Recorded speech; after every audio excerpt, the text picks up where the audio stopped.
నమస్కారం welcome to ruchilu.com ఈ episode లో నేను మీకు చేసి చూపించబోతున్న వంట దోసకాయ పప్పు మరి దోసకాయ పప్పుకి కావాల్సిన పదార్థాలు చూసేద్దామా దోసకాయ పప్పుకి కావాల్సిన పదార్థాలు దోసకాయ పావు కేజీ కందిపప్పు 100 గ్రాములు పచ్చిమిర్చి 4 చింతపండు సరిపడినంత కారం 2 టీ స్పూన్స్ ఉప్పు తగినంత మినపప్పు 2 టీ స్పూన్స్ ఆవాలు 1 టీ స్పూన్ ఎండుమిర్చి 2 ఇంగువ చిటికెడు కొత్తిమీర సరిపడా దోసకాయ పప్పుకు కావాల్సిన పదార్థాలు చూసాం కదా ఇప్పుడు దోసకాయ పప్పు ఎలా తయారు చేయాలో చూద్దాం ముందుగా స్టవ్ వెలిగించి కుక్కర్ పెట్టుకోవాలి కుక్కర్లో కందిపప్పు 100 గ్రాములు తీసుకోవాలి కందిపప్పు అలాగే కట్ చేసి పెట్టుకున్న దోసకాయ ముక్కల్ని కూడా కుక్కర్లో వేసుకోవాలి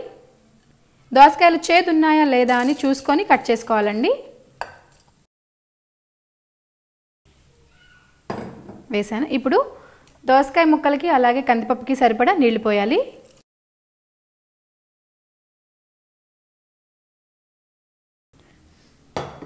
నీళ్లు పోసిన తర్వాత ఇందులో చింతపండు వేయాలి మనకి పులుపుకి ఎంత పులుపు అయితే కావాలో దానికి తగినంత చింతపండు వేసుకోవాలి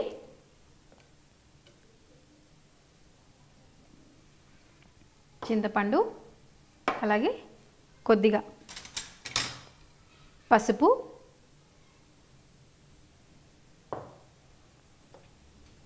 కారం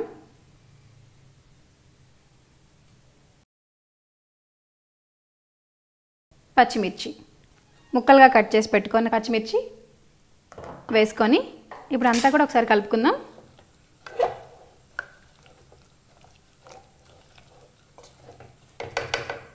కలిపేసి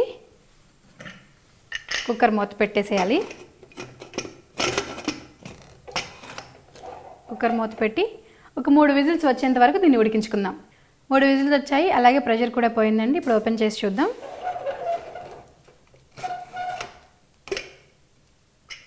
ఓకే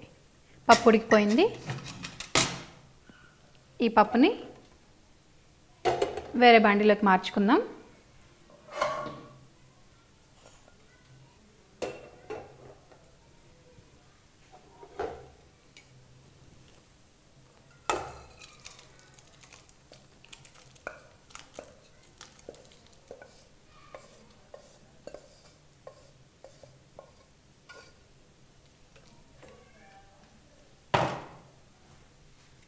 పప్పులో మనం పచ్చిమిర్చి అలాగే కారం వేసామండి ఇందాక ముందు ఉప్పు వేయలేదు కదా ఇప్పుడు ఇందులో ఉప్పు వేస్తున్నాను పప్పులో తగినంత ఉప్పు వేసుకోవాలి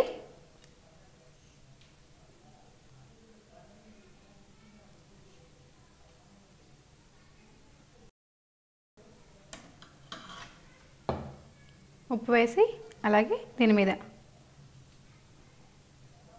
కొత్తిమీర వేస్తున్నాను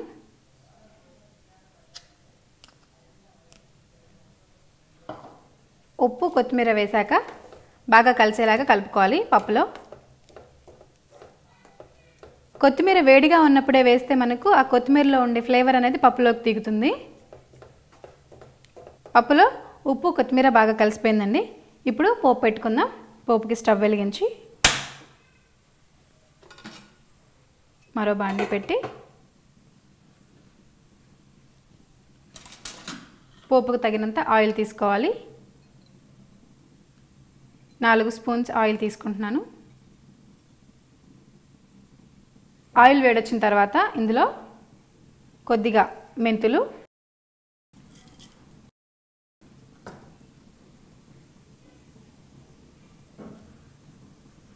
మినపప్పు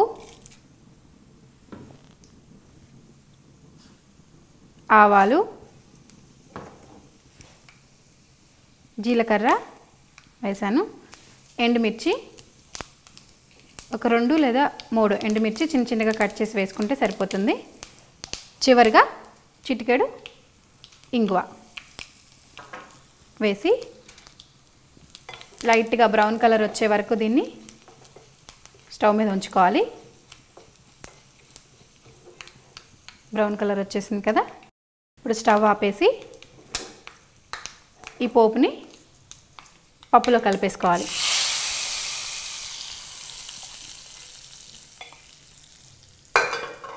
పప్పులో కలిపేసి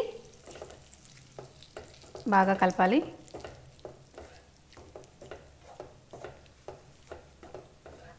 పోపు అంతా పప్పులో బాగా కలిసిపోయిందండి. ఇప్పుడు దీని మీద మళ్ళీ చివరిగా కొత్తిమీర పైన అలా చల్లుకుంటే మనకు దోసకాయ పప్పు రెడీ. దోసకాయ పప్పుకు కావలసిన పదార్థాలు, తయారు చేసే విధానాన్ని మరొకసారి చూద్దాం. ముందుగా దోసకాయలను చేదు లేకుండా చూసుకొని ముక్కలుగా కట్ చేసి పెట్టుకోవాలి. తర్వాత స్టవ్ వెలిగించి కుక్కర్ పెట్టి కుక్కర్లో కందిపప్పు, దోసకాయ ముక్కలను వేసి తగినన్ని నీళ్లు పోసి చింతపండు, కారం, పసుపు, పచ్చిమిర్చి వేసి కుక్కర్ మూత పెట్టేసి 3 విజిల్స్ వచ్చేంత వరకు ఉడికించుకోవాలి. ఉడికిన తర్వాత ఈ పప్పునంతా వేరే బాండీలోకి మార్చుకొని తగినంత ఉప్పు, కొత్తిమీర వేసి కలుపుకోవాలి. తర్వాత మరో స్టవ్ పై ప్యాన్ పెట్టి ఆయిల్ వేసి ఆయిల్ వేడెక్కాక మెంతులు, మినప్పప్పు, ఆవాలు, జీలకర్ర, ఎండుమిర్చి వేసి చిటపటలాడిన తర్వాత చిటికెడు ఇంగువ వేసి స్టవ్ ఆపేసి పోపును పప్పులో కలిపేయాలి. అంతే, దోసకాయ పప్పు రెడీ.